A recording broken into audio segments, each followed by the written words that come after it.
Hi there. Welcome to the Sober Circle channel. Enjoy this speaker tape.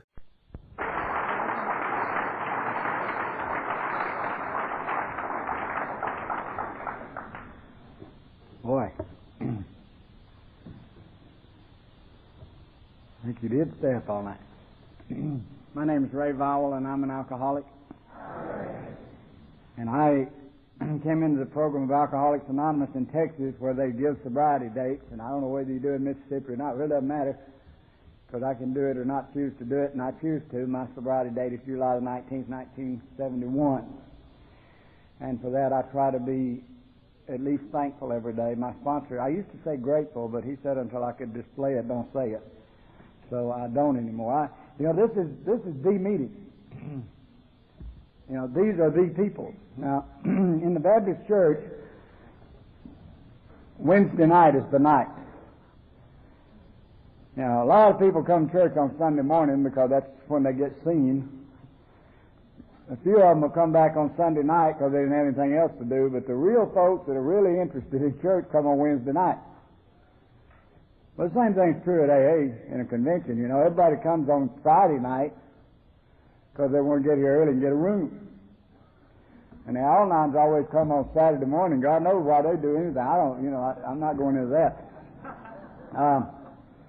And then Saturday afternoon, a few people show up for different things. And Saturday night, they all will show up because they're going to have a dance afterwards. But these folks are here because they're really interested. And I want to know, you kept saying all these beautiful people out here. Where did you see that? All I could see was Tommy and Joe and Dan. Of course, I'm nearsighted. My bifocals probably don't reach as far as yours do. I want to thank the committee for inviting me, and I want to apologize to Jane. She called and said, would you fly into Baton Rouge? Now, I'm an alcoholic, and it just didn't make sense to me to go to Louisiana to get to Mississippi. And I said, Jane, I've got a reservation, and Nell wrote me this pitiful letter, said we're so damn hungry and poor and tired over here, and she said she really kind of intimated they'd like for me to walk.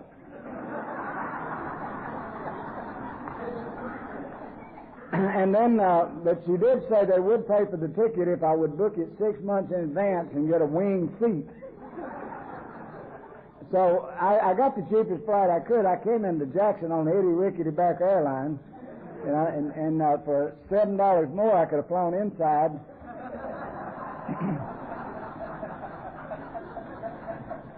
And so anyway, that's how I came to be here. And I will tell you that the last time I saw Jan, I might as well go ahead and get this out of the way, so somebody's going to say it anyway. That I was invited down to Houma, Louisiana for the Bayou Land Jamboree in 1986, which was one of the great experiences of my life, in spite of the fact that I met Joe. And on Sunday morning, I went out and was kind of mingling with the crowd, the lesser people, before I spoke, and I was following Clancy, and I was trying to flush my head out so I could get some spirituality. And so I sat down with a group of people from La-Natchez, Mississippi, one of whom is a known physician, noted physician in the area, and I won't go into his name or anything.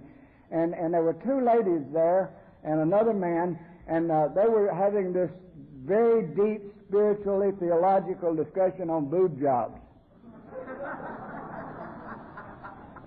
And being an alcoholic and an expert on everything, I joined in.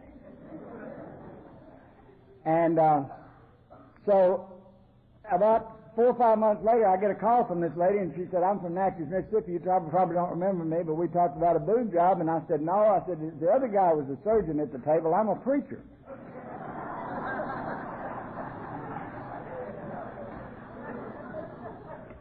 Well, let me clear this up now. He's an ENT surgeon. Hell, you're no more qualified to do boob jobs than I am. I didn't know that at the time. So anyway, that's kind of how I came to be here, and I am glad to be here. I want you all to do one thing for me. Now, I'm going back to Atlanta tonight. I'm going to go back down to LaGrange, Georgia, where I now live. And I don't know when I will be back in Mississippi. I don't know when I'll be back in Louisiana. I never know from one day to the next what's going on. I won't even try to. But you guys are going to be in this area. A lot of you will be down in the New Orleans area. Some of you will be unfortunate enough to be south of New Orleans, down around Golden Meadows. And when you are, every time you see Joe R., I want you to say one thing to him. Don't ask him how he is. Don't say good morning. Don't say I'd like to, nothing. Just say, Ray, go fishing. Take Ray fishing. Because the lying rascal has promised to take me fishing. I don't feel as bad today, Franklin, as I did because I found out he promised you 10 years ago. So, anyway, I am glad to be here. I am an alcoholic. I'm a lot of other things, and I won't go into that because alcoholics get too upset when you say the other thing. I had 4 major compulsions in my life. I was an alcoholic and am. I was a cigarette abuser. I smoked for 30 years. I was an overeater for 35 years. And there was one other thing we used to do. It'll come to me later. My wife just told me the other day, don't worry about that. That's no longer one of your problems. But I went out by the pool yesterday, and she's wrong. She didn't understand my alcoholism either. I am a Baptist preacher. I am a psychologist. I'm a Southern Baptist preacher. It's not too bad to be a Southern Baptist preacher anymore. I could be Pentecostal. Hell, they just found out they're against it. $240,000? We don't have any in the Baptist church worth that. I can tell you that now. Anyway, the guy that spoke yesterday morning, this Al-Anon speaker is a Baptist preacher. I want y'all to know. I don't know if he's Baptist or not, but he's a preacher. He's from Arkansas. And I would give anything in the world to be up there when he plays that tape. This guy obviously is not too familiar with the joys of having yourself taped in public. And I can't wait till some of them folks up there hear him say on this tape, show them your nut, and they can't see him doing this.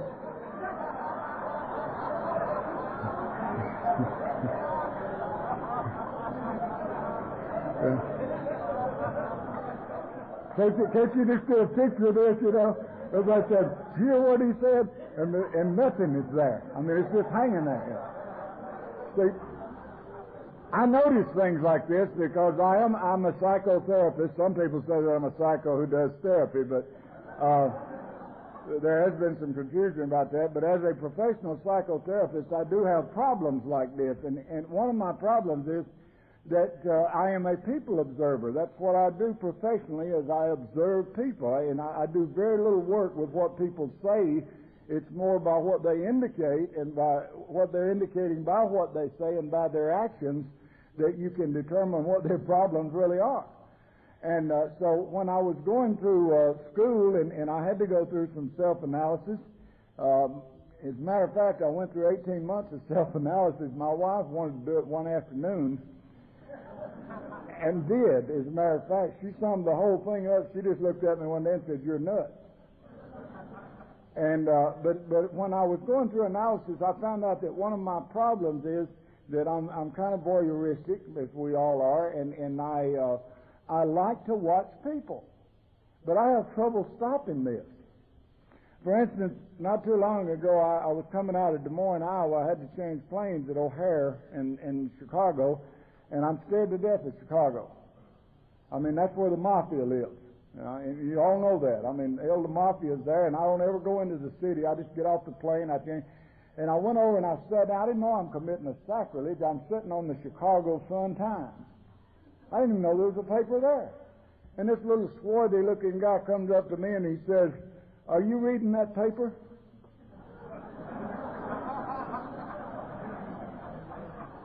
Well, every time I catch a plane now, the first thing I do, I get to the airport. I'm going to do it when we get to Jackson today. I'm going to buy me a newspaper. I'm going to sit on it. Because sooner or later, somebody's going to come up to me and ask me that again. And when they do, I'm going to stand up, turn the page, sit back down, and say, "Yes, I am."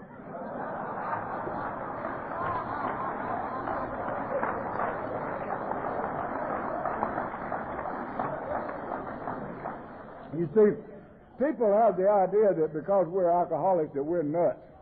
You know, people think that because we're alcoholics we do strange things. We don't have a lock on it. I want you to understand. I sit in my office 6-7 hours a day listening to people who have problems that are much more severe than our problems, and I don't know what to tell them. I have this overpowering urge to say to them, go get drunk. Stay drunk for about 10 years. Screw your wife and your children's heads up. Scared you there, didn't I? And would you speed the tape up? Let's get that one in there real fast. And then you can come back and we'll join AA and Al-Anon and we'll get everything all straightened out. You see, because just because we have a disease called alcoholism doesn't mean we have a lock on weirdness. I was sitting in a mall the other day in Atlanta. A lady passed me with 3 little kids. And she stopped right in front of where I was sitting. She had a little kid about 8, maybe one about 6, the other one about 4 or 5. And she says to this 8-year-old kid, do you want to whip him? How many times have you done that? Now, can you just imagine if you had ever said that to little Jim and he'd said, yes, Mama, may I please have a whipping? And then your middle child would have said, Mama, if he gets one, I want one. And then Helena said, I want one too because everybody else is getting one. And you see, the truth of the matter is in an alcoholic household, that well might have happened. So, you know, we don't have a lock on being weird. I've noticed that Al-Anons, now I love Al-Anons to death, and I want you to know that as I stand here this morning, I am convinced that the people who live with alcoholics and drug addicts, dependent people, chemically dependent people, regardless of what chemical they're dependent upon, get sicker than the people who are dependent. It is a known, commonly understood fact that people who live in the presence of a progressive disease become more sick and involved than the people who had the disease originally because they don't have any relief for it. You know, the chemically dependent person, when things get too hard and too heavy for them, they just go screw their heads up for 3 or 4 days. And those people that are living with them, they don't have any way out, and they just get sicker and sicker and sicker.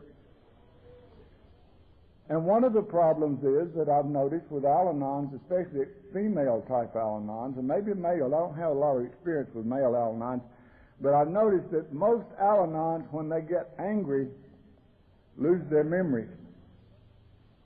They immediately go blank. My wife, we've been married 32 years. I've been in the program over 16 years. She still does it. Thursday night, I came home late, and she said to me, who do you think you are?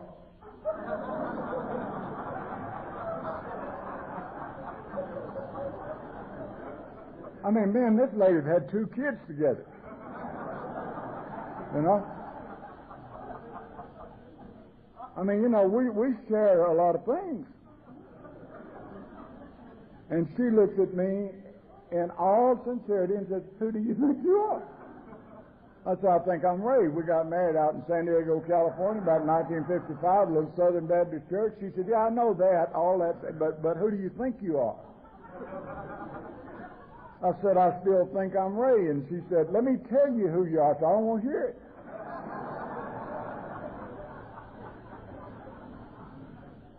I mean, after 32 years, and I've showed her that certificate 10,000 times, she's still talking about my parents. They did get married. I proved it to her over and over again. So I just said all that to point out to you that just because we're here and because we're alcoholic, we don't have a lock on problems. The whole world's got problems, and I believe this morning as I stand here that we're the most fortunate people on the face of the earth. You know, I was kind of reminded of a story Franklin told me one time back during his drinking days. He was at this lady's house, and her husband came home.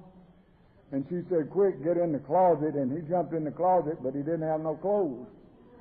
And the guy come in and naturally went straight to the closet, and he opened the door, and he said, my God, Franklin, what are you doing here? And Franklin said, well, everybody's got to be somewhere. Well, that's kind of the way we are this morning. Everybody's got to be somewhere, and aren't you glad you could be here? Aren't you glad that we could be here?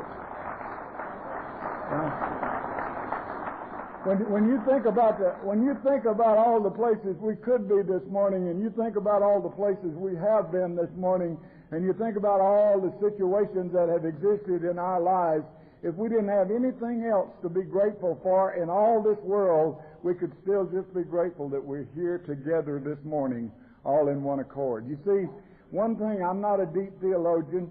I'm not going into any deep theology this morning, but I believe, and I'm not going to say anything this morning I cannot support. I'm not going to make any statements here to the big book. I mean, we're told over and over in the program, you know, anything you can't reconcile with what's in the big book, Alcoholics Anonymous, you don't have to accept it, and I don't want you to.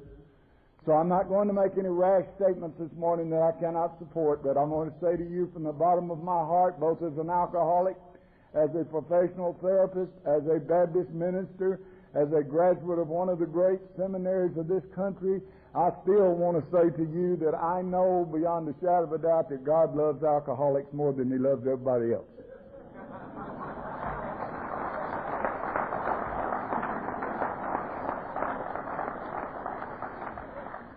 All right, for the benefit of you two people out there that would like to disagree with me, let me tell you why I know that.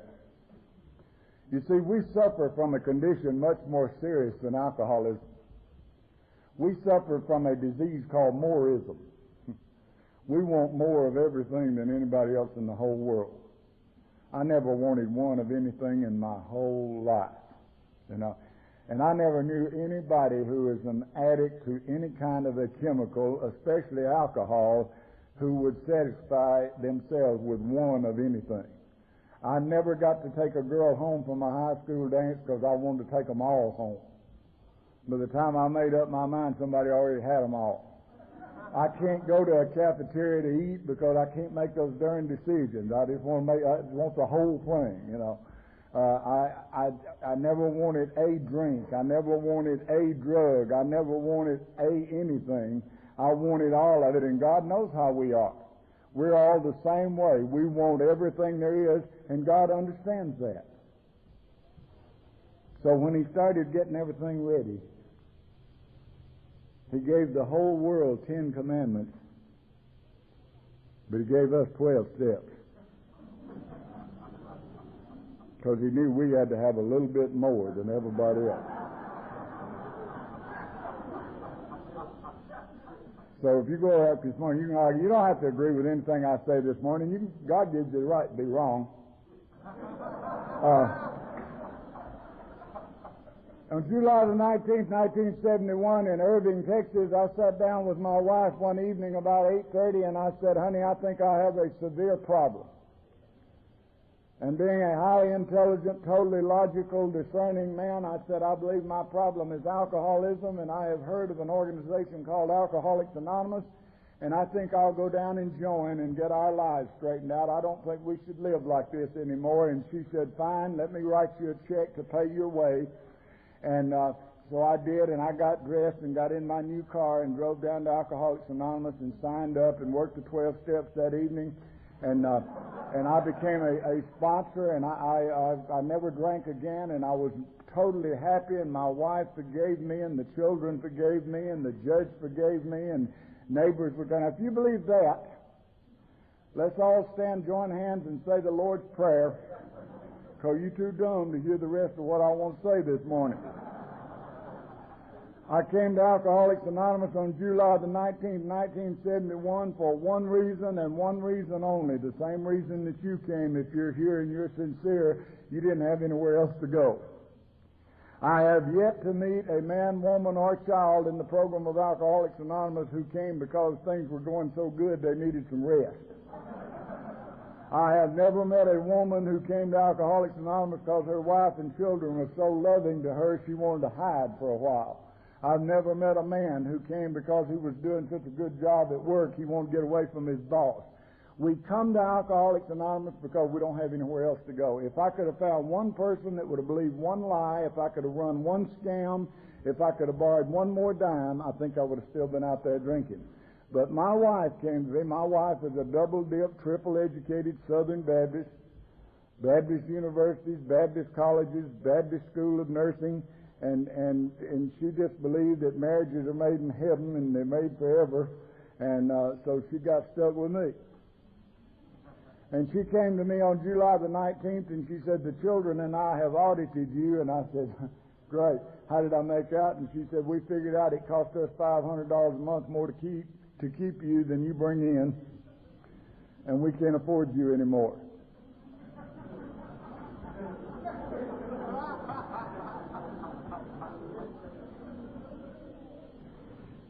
I'm alcoholic. I'm not stupid. I said, "May I use your telephone?"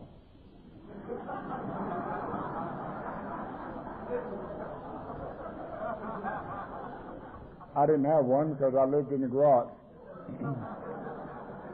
My wife's a Baptist, and Baptists don't kick their husbands out on the street where people can trip over them.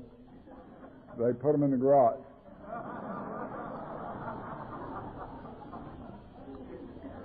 Every Saturday they used to put me out in the driveway and hose the garage out.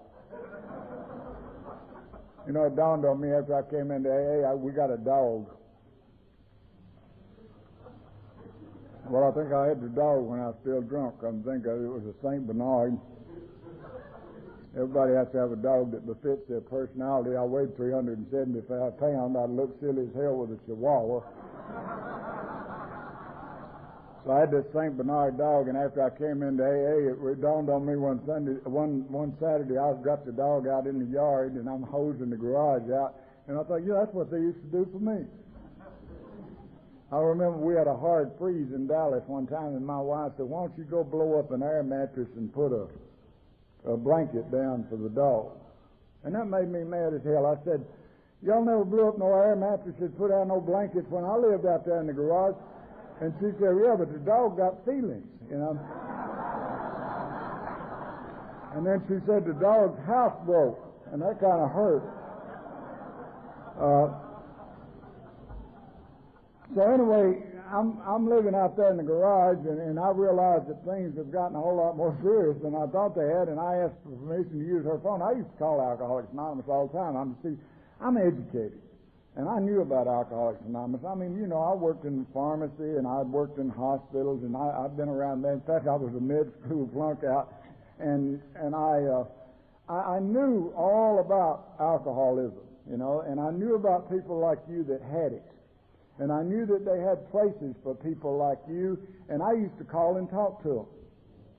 And you see, in Irving, they have this electronic answering machine. When you call down there, it says, "You have reached the Irving group of Alcoholics Anonymous," and then it says the most beautiful words I ever heard in my life, "There's no one here at this time."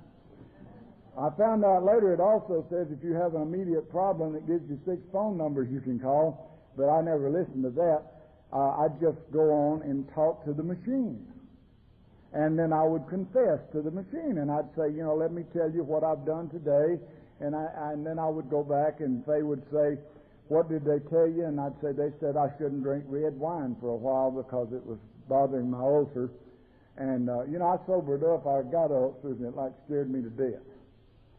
I had missed 923 days with ulcers, and then I found out I really had them in sinus trouble. I finally got that, too. I'd missed 920 Mondays with sinus trouble. I was in the hospital 8 times the first year I was in AA. As every organ sobered up, they had to fix it.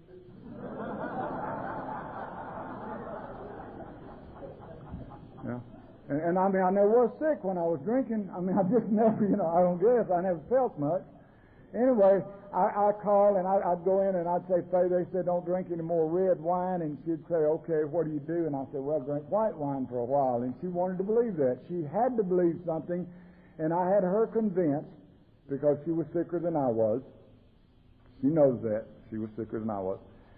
Some lady was talking to me about it this morning. I always tell this story because it just proves, because everybody gets mad if I don't tell the story. When I say she was sicker than I was, everybody goes home and says, "Well, he's such a smart aleck." But she was sicker than I was. Now, I weighed 375 pounds. I had a weight problem all my life, and up until a year ago. And one day I said to her, "Faye, I want you to go to Weight Watchers for me." She went.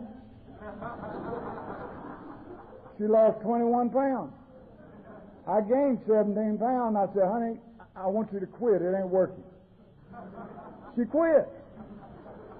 I had created a sickness in my home like you would not believe. I had taken a perfectly normal lady who had never even seen anybody take a drink, grew up in a Baptist home. Her uncle is pastor of the largest Baptist church in the world. She was educated in Baptist schools. She had never even seen anybody take a drink. And I want you to know, I cultivated me a super Al-Anon. I spent years telling this woman, if you weren't the way you were, I wouldn't be the way I am. I wasn't like this when we met. I never drank like this until I never had the money. If you're going to be a drunk, marry a professional woman. I won't tell you that right now because it helps, and then make them feel guilty as hell because they'll support you for a long time. And I created a sickness. I really created this sickness in my house. And I did. The problem with creating a sickness, you need to have a pre-planned cure for your sickness. Otherwise, it will get out of hand, and that's what happened at our house. The sickness got out of control, and my wife got sicker than I did and told me to get out. So I went in, picked up the phone, called Alcoholics Anonymous, and got a people on the telephone. It turned the machine off. That just scared me to death. I don't care much for people. I got to tell you something. People never done much for me till I came to Alcoholics Anonymous. People will tell your wife where you been when you disappear for 2 weeks. People will fire you if you don't show up on the job for 7 or 8 days. People will send your checks back from the bank just because you don't have any money there. Did you know that? I am convinced. I got 2 pet peeves, and I'll tell you about both of them. It's more one of them bankers. I'm convinced that all bankers have a problem. I just am. Why else would they charge you $15 for what they already know you ain't got when you write a bad check? They lie to you. They'll send you letters stamped right across the top, final notice. You don't call them for 2 or 3 days. They'll send you another one. I had a kid in my office that day said, nobody cares where I live or die. I said, miss 3 car payments. Somebody cares. I got this people on the phone, and this guy said, we're having a meeting. Can you come on down? And I said, well, can you come if you've been drinking? And he said, well, most people have. And so I went in, poured me out a glass of Mad Dog Doocy Doocy because this was during my ethnic period. And for you unlearned people, Mad Dog Doocy Doocy is Mogan David 2020. It's a cultural wine. It's ethnic. Light bouquet. Turns your lips purple. If they find you dead, nobody cares. So I went in and poured me a glass of Mogan David 2020, and my wife said, what are you doing? I said, the guy said, have a drink and come on down there. You see, because you got to understand something about the disease of alcoholism. There's an anatomical fact that the alcoholic has the ability to hear whatever they want to hear regardless of what's been said. One of the biggest problems that I see in marriage and family therapy, especially in the field of substance abuse, Al-Anons and alcoholics don't speak the same language. An alcoholic can call home and say, honey, I'll be there in a couple of minutes. And the poor Al-Anon thinks that in 120 seconds that dude's coming through the door. All that really means is someday I'm going to show up. My wife and I watched professional football. We used to back when they had it. And we're not well yet. We still watch the Atlanta Falcons. This is our big year in Atlanta. We've got a new coach. He's a Chinaman from Peking, and his name is Win One Soon. And he's coming over to take over. Anyway, we watch the football game every Sunday afternoon, and every Sunday afternoon they blow the whistle, and the little guy runs over to this bench, and he runs over to the other bench, And then my wife said, what's he doing? I said, that's the 2-minute warning. Every Sunday she gets up and goes to the kitchen. 43 minutes later she come back and she said, honey, supper's ready. I said, God, I can't leave. We're on the 3-yard line, goal to go. She said, the game been over 41 minutes. I said, no, we got 1 minute and 45 seconds left. She don't understand. She's never going to understand. I have accepted the fact she's never going to understand that. So, when an alcoholic calls home and says, I'll be home in a couple of minutes, that's your 2-minute warning. That's all. And so I said to Faye, this guy said, have a drink and come on down there. And I did and went. And when I got there, it was gone. Which didn't surprise me a great deal because it wasn't at all unusual in those days for me to call somebody and tell them I was coming and they'd be gone when I got there. It happened a lot. I got the wrong address. I went to a street over to a different building and walked into a real estate sales meeting, and they looked like alcoholics. I asked them if they were, and it broke up the sales meeting. But you see, by this time I've made an effort, and my wife will know what I've done, and I can go back home because we're playing out our scenario again. I get back home, and everything I owned was on the front porch, which wasn't no big deal. It all fit in one pillowcase. And I knocked on the door and asked if I could use her phone again. And she said, do anything you want to, you're just not going to do it here.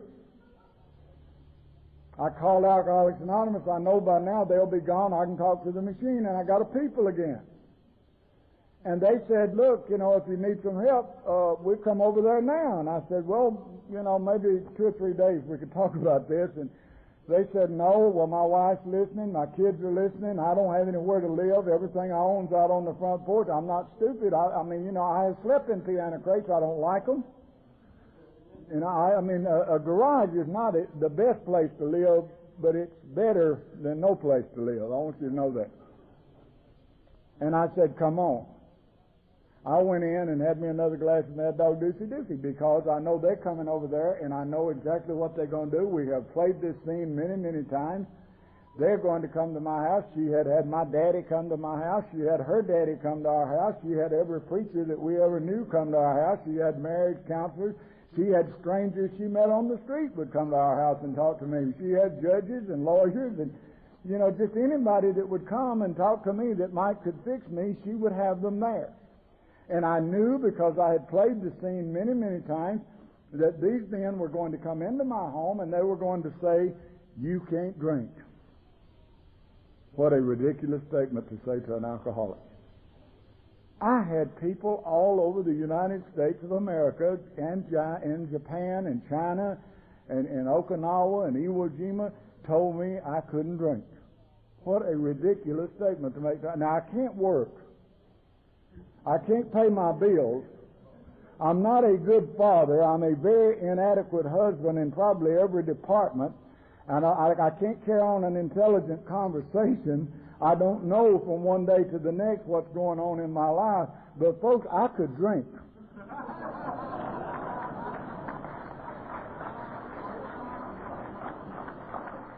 And I want you to know that I know as I stand here today, I still can.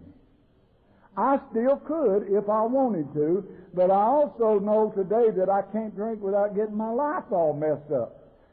And I knew they were going to come over and say to me, you can't drink, and I was going to whoop them. I don't know why I thought that. I don't remember the last time I did, but they came over and they didn't play right. They forgot their script. I said, what do you want? And they said, what do you want? And I said, well, what do you want? And they said, take it easy. Well, God, you couldn't take it much easier than I was taking it, I was working for the federal government. I just went to work once every 2 weeks to see if I might have been by there and have a check coming. They said, let go and let God. I didn't have a hold of anything, and if I did, God sure didn't want it. And then one of those guys said to me, do you think you could go one day without a drink? And I said, of course. And then he got smart-alecky. He said, when did you? And I said, well, I know I must have. If I were the type of person who could tell you the exact day that I went without a drink, then that would prove to you that I've got a problem. I don't have the kind of problem that I have to keep up with the days I drink. He said, we're not asking you the days you drink. I'm asking you the days you don't. And I said, Sunday, because I'm Baptist. I didn't mention that the stores were also closed on Sunday, and when I didn't drink on Sunday, that the world almost ended. They carried me to Alcoholics Anonymous. I could go on and on and on with this, but I just let it simply say that I got to Alcoholics Anonymous. Just like you did. I just went to Alcoholics Anonymous. You know, my wife won't let me stay at the house. I don't have anywhere else to go. I don't have a job. I'm fixing to go to jail. I got 3 cases pending in court. And I went to Alcoholics Anonymous. Big deal. I just went to Alcoholics Anonymous, and I was just thrilled to death to be there, and they were thrilled to death to have me there. I puked on the floor the first time I went. Puked several other times, too, but I mean, that's one thing about it. The only place I've ever been in my life and puked on the floor they didn't ask me to leave is Alcoholics Anonymous, and that alone is enough to keep me here. I mean, you puke on people's floor, they'll ask you to leave. Always did me. I've had people ask me to leave the same place 3 times in one day, just for puking on the floor. My wife says with my education I shouldn't say puke, but I don't know how to describe what I do any other way. I never threw up, upchecked, or barked in my life. I puke. You know, and I'm neat. I can puke without getting any on my shoes. Standing straight up. I may get some on your shoes. Side of your car.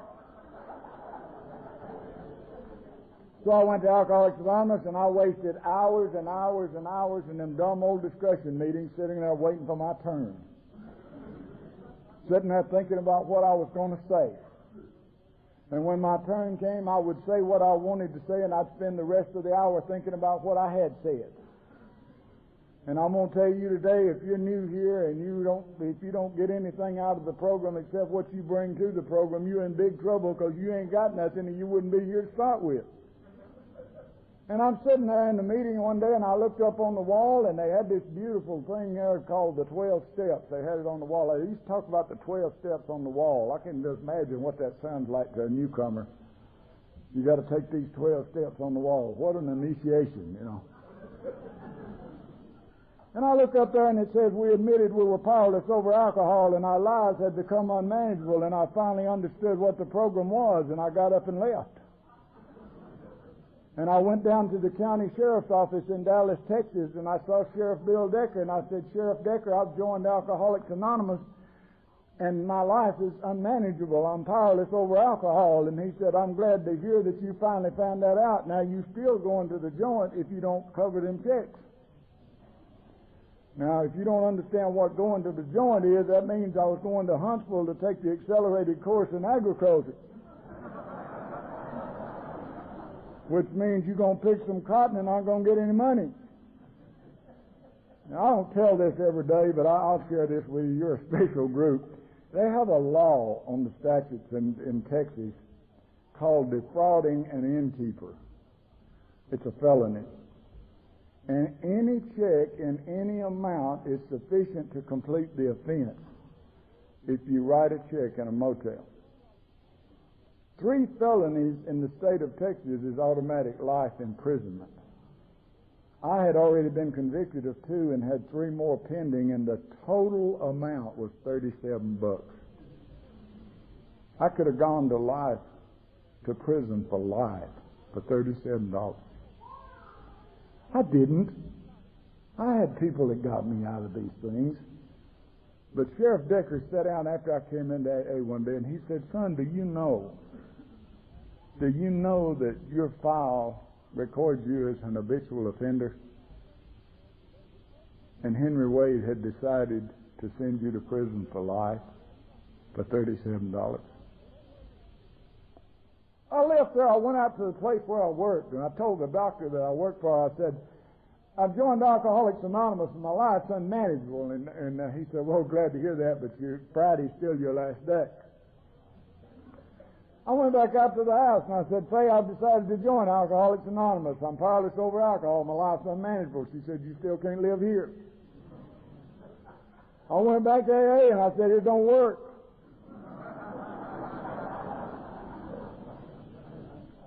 But you know, a funny thing happened. About 5 days after that, Sheriff Decker called me up. And he said, "I want you to come down to the office." And he took me up on the 5th floor there in the county building up to Henry Wade, who was the district attorney.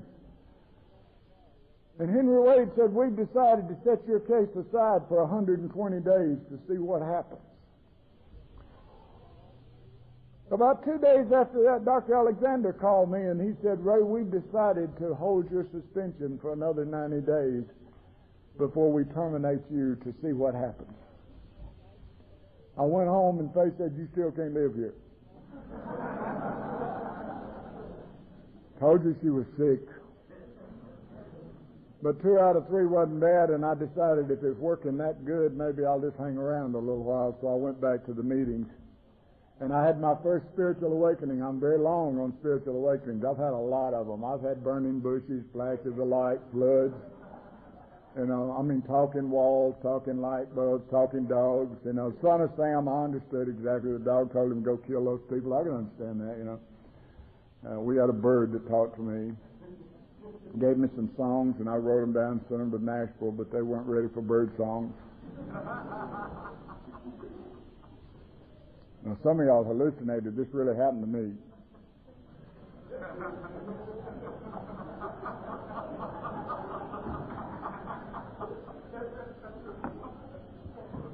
I'm sitting in an AA meeting one night waiting for my turn to speak, and this guy comes in, and everybody jumped up and hugged his neck and kissed him and blew in his ear and run their fingers through his hair. I said, "Who's that?" And the guy next to him said, "He'd been out experimenting." I said, "Oh?" "What does that mean?" He said, "Well, he got drunk and come back." I said, "I didn't know you could do that."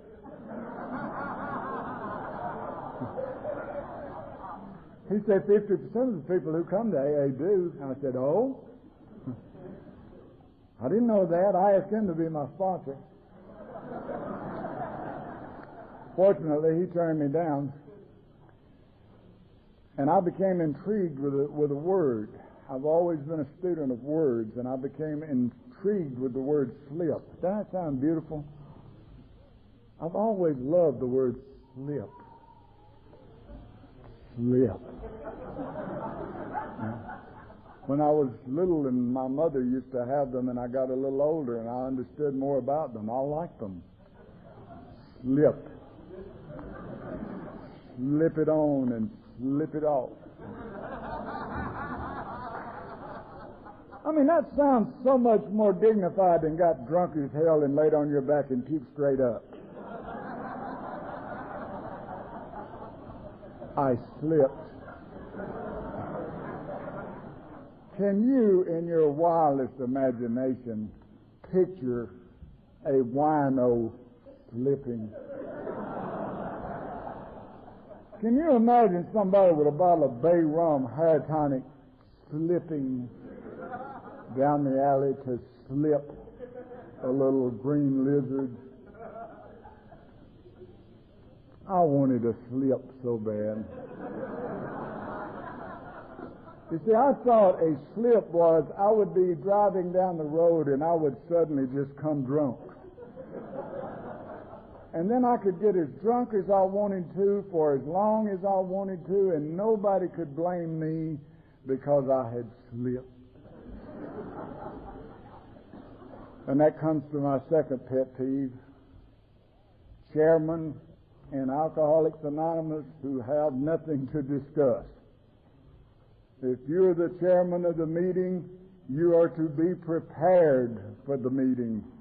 And the most ridiculous, asinine statement ever said in an Alcoholics Anonymous meeting, and I'm getting just like those people I used to hate so bad, Franklin, who seem to know what they're talking about. If you are the chairman, you ought to already have the meeting planned, because if you throw it up for general discussion and say, does anybody have anything you want to discuss, by the time you get to the third speaker, you're going to be talking about sex. Because we love to talk about stuff we don't know nothing about. Now, it's fine at the end of the meeting to say, does anybody have anything you need to bring up? Does anybody have anything that's bothering them personally today? But isn't it a little asinine to let somebody who just walked into a room take control of a meeting for a bunch of people who are trying to stay sober? Thank you. And you don't have to agree with that if you don't want to. I'll still go to meetings with you. Okay, I may get kicked off, go home, but I always stay till afterwards. So I took over the meetings. I'd go to meetings every night, and they'd say, does anybody have anything you want to discuss? And I'd say, let's talk about slips. Because I wanted one, and I wanted it bad. And I didn't know how to have it. And one night, a little fellow come up to me, a little fellow named Paul Mack, said, just you and I go in the Al-Anon room while these folks have a meeting in here. Paul had about 14 years sobriety, and I thought he had a problem. And so I went into the Al-Anon room with him to help him. And he looked at me and he said, Ray, I've been in AA 14 years and you're the phoniest SOB we've ever had here. And I did exactly what you would do. I quit and went home. And I'm at home participating in the favorite exercise of alcoholics. I'm throwing chairs through walls, kicking holes in doors, drinking Gelusil and eating Maalox tablets, and drinking coffee, smoking Winstons, and cussing. And my wife said, you appear somewhat upset. And I said, I am. And she said, why? And I told her, and she has this terrible logical mind and says, why did he do it? And I said, I don't think he likes me. And she said, well, nobody does, but they don't go around insulting you. Why don't you find out? And so I called Paul, and I said, Paul, why did you do this? Let me tell you something I found out the other day. I learned something in this program all the time. You know, we're supposed to tell what it used to be like, what happened, and what it's been like since. Do you know what that really is? That's our experience, strength, and hope. What we used to be like is our experience. What happened is our hope, and what we hope to become is our strength. And that's what Paul did. He said, I want to share my experience, strength, and hope with you. I've had the experience you're looking for, and I hope you would have the strength not to have it. But let me tell you what it'd really be like. He said, you talk too much around the AA program to ever take a drink in front of anybody. He said, first of all, you'll have to make a decision to get something to drink, and if the truth were known, you probably have already done that, and that made me mad as hell. I didn't know how he knew that. I had a pint of whiskey in the trunk of my car that I had bought for a poor, sick, suffering alcoholic, me. You see, when I come drunk, I don't want to have to be running all over the world hunting something. He said, you talk too much around the AA program. You'll have to make a decision to go to a place where you can drink alone. And then you'll have to decide to get whatever it is you're going to drink out of its hiding place. And then you'll have to decide to take the top off the bottle. You'll have to decide to turn it up. And you'll have to decide to pour it in your mouth. And after you get it in your mouth, you'll have to decide whether or not you want to swallow it. And he said, then if you're ever lucky enough or fortunate enough to walk into another AA group and you have no guarantee that you ever will, you'll have to look those people in the eye and say, I got drunk because I wanted to be drunk more than I wanted to be sober, because that's the only reason there is. And he stole my slip. And I hated his guts and his brains. And I went back to AA and I worked the 12 steps, and my wife and I became deliriously happy, and my children forgave me, and the police would come over and ask my advice. And judges would stop me on the street and compliment me, and everybody loved me. And in the AA group, I became Mr. Serenity, and they called me Mr. AA, which I found out later meant all ass.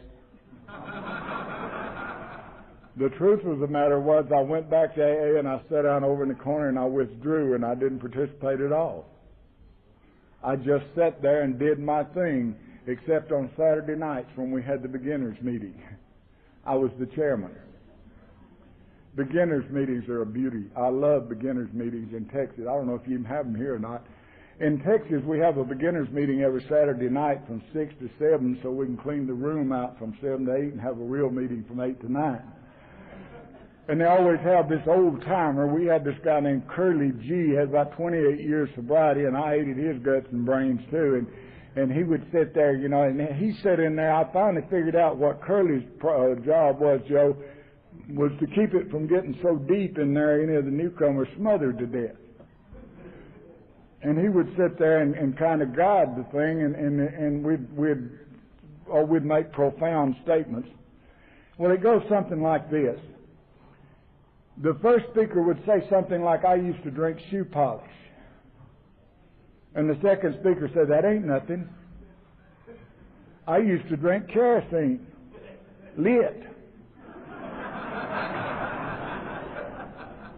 And the next speaker would say something like, I got drunk in Memphis and woke up in Nashville. The next speaker said, that ain't nothing. I got drunk in Hong Kong and woke up in Montreal, Canada, in my car.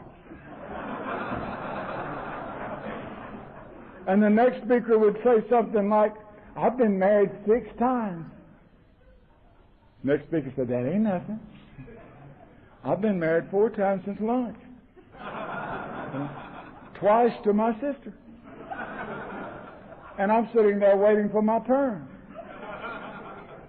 Now this guy Curly G, I got to tell you something, I hated his guts and brains because he had this irritating habit of asking the group questions and looking straight at me. And I had the stupidity to answer him. And he stopped the meeting with all this profound AA going on and said, I want to ask the group a question. He looked straight at me. Have any of you ever been so drunk that you did not remember what you did? And I said, of course. Because that's point of honor with an alcoholic. That's how you get your first merit badge. You black out. I was so glad I hadn't passed out. And he said, I have another question for you. Have you ever woke up in the bed with a 95-year-old woman with sores all over her body? And I said, hell no. And he said, how do you know?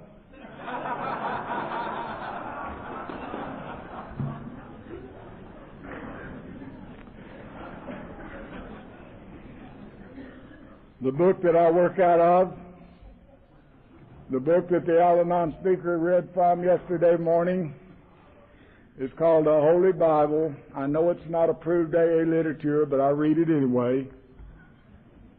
You can get into all the controversies you want to. I'm not really into that.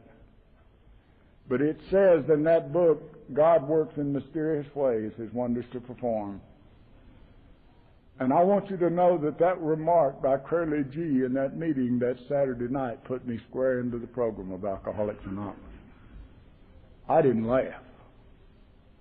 Because for the first time in 38 years of living, I realized that I had no idea what I had done. And I walked out of that meeting and went to my sponsor's house. I have to tell you about my sponsor. If you can't tell nasty tales about your sponsor, get you another one. If you've got one you like, get you another one. If you've got one that's bragging on you, get you another one. If you've got one that's kind to you, get you another one. If you've got one that's understanding, get you another one. You get you a sponsor that you can identify with that'll tell you the truth regardless of how much it hurts you. My sponsor I got like Franklin did. I'm getting to be an old-timer. You know, we come in, we got sponsors that way. Al came up to me one night. He said, my name's Al. I'm your sponsor. I said, I haven't chosen a sponsor yet. He said, yes, you have, and I'm him. I said, I thought you got to choose your own sponsor. He said, you do, you did, and I'm him. I said, I'm not sure I'm ready for sponsorship yet. He said, neither are we, but I'm still your sponsor. You see, he said, you don't understand, do you? And I said, no. And he said, we drew straws. I lost. And you see, the truth of the matter was, Franklin, that in those days, and I think that we lost some good traditional things. What they did was a group of the men that had been around for a long time got in a room one afternoon and they said, we've got to do something about Ray. We don't want to stop him from coming to meetings. Someday he may wake up. But we got to stop him from disrupting everything. And poor Al lost. They gave me to Al to take care of till I got some sanity. Or until I went back and got drunk, and that's exactly what it was. And I've made a career out of trying to get Al to one time tell me what a good job I'm doing in AA. And the kindest thing he's ever said to me was, I don't think you're going to make it. And that was in February of this year.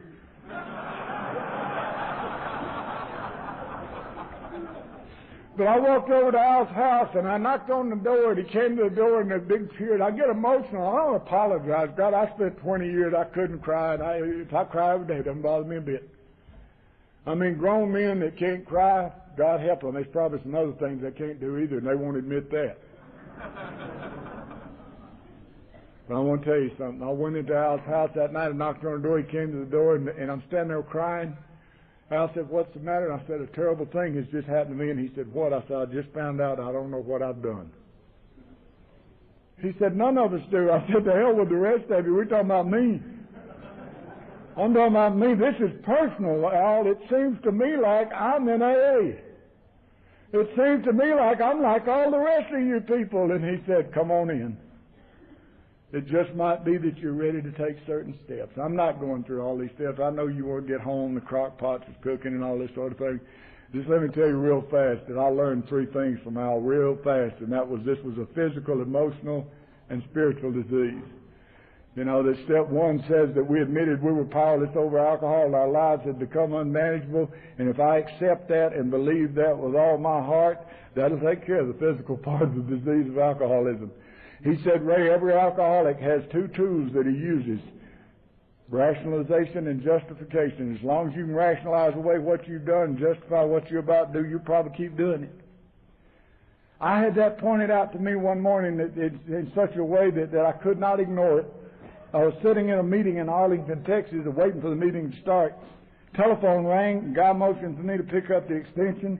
Lady on the other end, and she said, I'm drunk. You ever notice how we love to call people and tell them we're drunk? Whole world's waiting out there for us. Gosh, I'm sorry to hear that you're drunk. You were doing so well. She said, well, it's not my fault. I knew that. She said, it's the peanut butter. He said, lady, you got drunk on peanut butter? She said, you don't understand. We don't have any peanut butter. And my husband came home and raised hell, and I went down to the 7-Eleven store, and I bought me 2 6-packs of beer, and I drank all 12 of them. And he said, lady, wouldn't it have been simpler to have bought a jar of peanut butter? And she said, to hell with him. I don't care if he don't never get no more peanut butter. And you know, we laugh about that this morning, but I ask you this morning, how many times did you deliberately start a fight so you could slam out of the house and go get drunk? How many times have you deliberately started a conflict in your home so that you could justify getting drunk? How many alcoholics you ever met in your life that says, honey, I think I'm going to go out and screw my head up for 3 or 4 days? I may run over the neighbor's kid or 2, you know, I'll probably wind up in the hospital, I'll be in jail, I'm going to steal some money, may sleep with 3 or 4 people while I'm gone, but I'll be back. You never heard that in your life. Never in your whole life. We have to rationalize and justify. Then I would say to me, you know, tell me about step 2, and I didn't have any trouble at all with step 2. I was tickled to death to find out I was insane. I thought I was sorry as hell. I've been told all my life, you just sorry as hell, boy. My daddy told me that. My mother told me that. My aunt, uncle, grandpa, grandma, strangers on the street looked down in my face, you know, and said, boy, you just sorry. I came here and you said I was sick. said I had a disease, that I was suffering from insanity. Last year, the church that I was pastoring took up 4 truckloads of stuff and sent them to the state mental hospital for the insane people. Didn't send nothing to people sorry as hell. I was tickled to death to be insane. I knew I was crazy. I used to tell Faye, don't let the neighbors know I've been drinking. And she'd say, how must I explain you being naked out in the yard? And I'd say, tell them I'm sick. She took me to a psychiatrist one time. I know everybody's had a psychiatrist experience, you know. She said, nothing wrong with psychiatrists. I work with one every day, you know, if we don't lie to them and tell them the truth. You know, they are a little strange, but they, you know, so are we. She took me to this psychiatrist. He looked at me, you know, and he said, I'm going to give you some pills. I said, you are? I want you to understand, folks, if there's one thing I like in this world more than alcohol, it's pills. I love pills. I just love pills. I've had a love affair with pills. I like big pills, little pills, white pills, red pills, green pills, short pills, long pills, any kind of pill. I love pills. I just got this thing about pills. Now, I like to wash them down with alcohol. But back when I was practicing, the first thing I do when I come to your house, I go to your medicine cabinet. I want to see what you had. I took enough Midol in my life, I wouldn't have a cramp if I lived to be 100 years old. I never will forget the first time I found one of them little round plastic things with dates on it. I said, look what they've done for us now. I took Monday, Tuesday, and Wednesday. And so this doctor looked at me and he said, I'm going to give you some pills. I said, what do they do, Doc? He said, they make you deathly sick if you drink. I said, hell, I already get deathly sick when I drink. He said, you mean you know you're going to get deathly sick and you drink anyway? I said, yes, sir. He said, I don't understand that. I said, me either. But you know what? He knew what he was talking about, Jim. He wrote me a prescription for some antabuse, and I got deathly sick. In fact, I spent 3 weeks in the hospital. And I guess I would have stayed longer, but I drank the alcohol out of the thermometer glass. And they discharged me. So I had a sickness. And then Al came, you know, he said, look, he said, we got to talk about step 3. I said, could we go to 4? He said, no, your entire program depends upon your willingness to turn your will and your life over to the care of God, as you understand it. It's a personal thing. It's a personal understanding with God is what step 3 talks about. Folks, you don't have to have my concept of God. You don't have to have hers. All my life I tried to live up to what somebody else's concept of God was. And I came into the program of Alcoholics Anonymous, and people like you in groups like this said you're free to believe what you want to believe, and you can establish your own relationship with God that you're comfortable with. And that's what began to happen. Oh, I worked all these steps. For a year, Al drugged me around to meetings. We'd go to a meeting, they'd call on me to speak, and he'd say, he ain't got nothing to say. He'd say, you got 2 ears and 1 mouth, you ought to listen at least twice as much as you talk. And I was around the program about 2 years. I was sitting in the group one afternoon, and they were setting up for bingo, and I didn't approve of that. That was gambling. And after bingo, they were going to dance, and I didn't approve of that because we don't do that. I've never understood why. We just don't. And they were laughing, and they were cutting up, and they were having a good time, and people were smiling, and I was miserable. They had no right to enjoy the AA program. They just weren't taking it serious enough for me. You see, I got to work these dumb old steps. And I have to sit in these dead-burned old meetings. And I don't have no fun much anymore. But by God, I'm sober, and it's serious, and I don't want nobody smiling about it.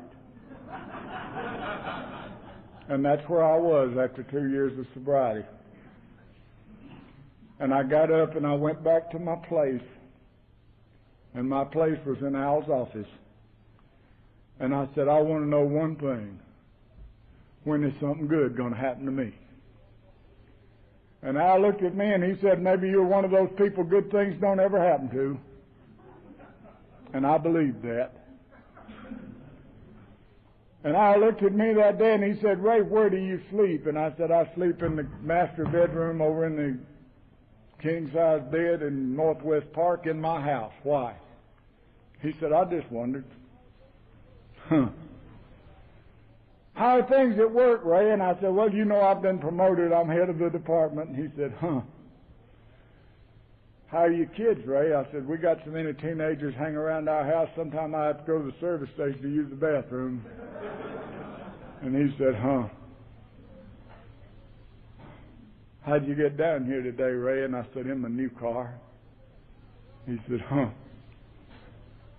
And then he looked at me and he said, Ray, I hope you stay around the program long enough for something good to happen to you. And I called him a dirty name, and I had a spiritual awakening. I went to a little park in Irving, and I sat down under a tree. And I sat there and I cried for about 3 hours. I thought back to the night that they came and carried me away.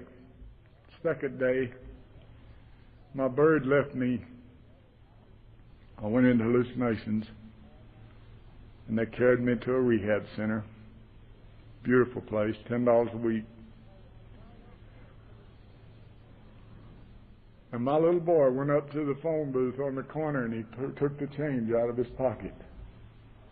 Because by then they'd turned our phone off. And he called his grandmother in Kentucky and he said, Mom, my daddy don't drink no more. I thought about the afternoon that my wife invited me to the voice recital, and when we got there, it was my daughter. 16 years old, a coloratura, a soprano. She stood that day and sang in 5 languages. And I didn't even know she could sing. I could go on and on, but time is short. Let me tell you what really happened. 7 years ago, I said to Faye, I want to go back to school and get my doctorate. And she said, why don't you? I said, I'd be 50 before I graduate. And she said, in 4 years, you're going to be 50 either way.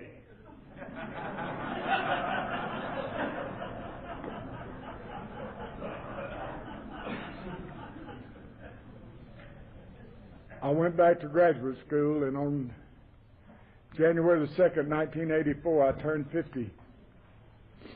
On May the 18th, 1984, I graduated summa cum laude with a degree in Christian psychology, Ph.D. But on October the 15th, our daughter presented us with the most perfect, most intelligent little grandson that you ever saw in your life. And I know as I stand here this morning, if it were not for AA, I would have missed all those things.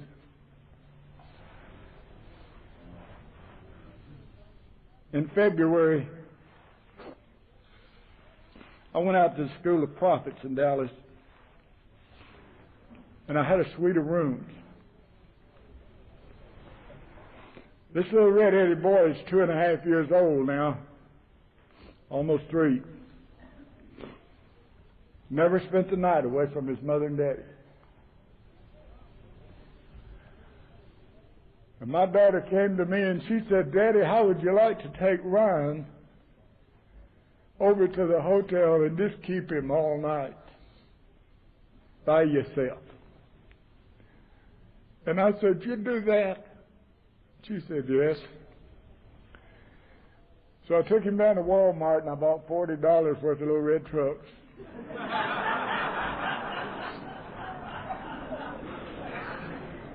Because I don't want to spoil him.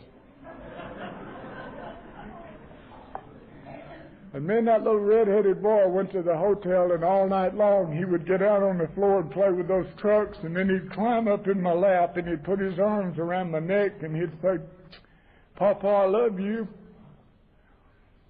Wouldn't be there but a minute because their attention span is so short, but he'd be down and he'd be gone, and a little bit he'd come back. And he'd climb back up on my neck. And he'd say, Papa, I love you. And you see, it wasn't because the little boy hugged my neck. Little boys hug their grandpas. It was being trusted by a daughter that used to lock herself in the bathroom and sleep in the bathtub because she was so afraid of her daddy. And she trusted me with the most precious thing she had, her son. And you see, as I sat there with that little boy that night, I knew not only am I recovering,